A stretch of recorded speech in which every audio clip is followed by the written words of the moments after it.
The time has finally come for the greatest anime to grace a generation to be put on the pedestal it deserves. Bobobo-bo-bobo is in fact a great series, but it's also so much more than that. It should be used as a point of study to show how to properly time and execute comedy, specifically in the genre of randomness comedy that comes out of Asian cultures so much. A lot of the time when series will make jokes off of the audience not expecting it, leaving out the fact it also needs to be a good joke that stands on its own. They also forget the fact that for a comedy to be effective it needs to have a strong consistent tone, but a lot of the time the tone will go all over the place and not really let any consistency set in, all in hopes of catching the audience off guard.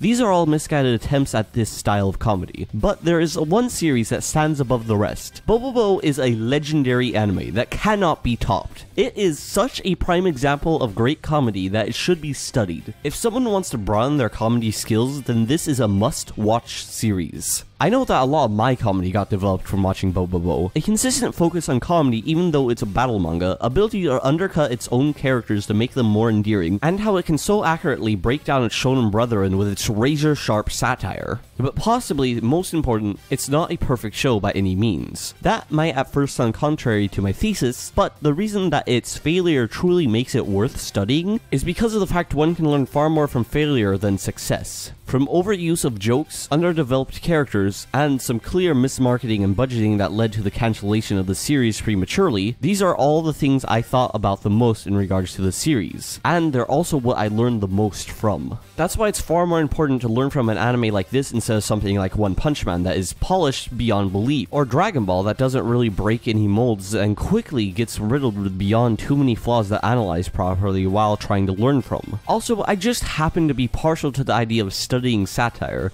Things like Huckleberry Finn are great, but do they have iconic characters like Don Patch, the little orange ball of anger and narcissism that brings more trouble than help? Or Jelly Jiggler, the penultimate enemy turned good guy, but also that one guy nobody likes, but yet still cares about fitting in and will try his best to do so? Then, our titular character, the nose-hair man himself, and his tear-jerking multiple backstories and ability to bend the world around his whims. Sure, you could read about racism in the South, or about the Hair Hunt Troupe, a group of bald guys trying to shave off the hair of everyone in the world because they discovered that hair is the source to all human power. I think the choice is clear.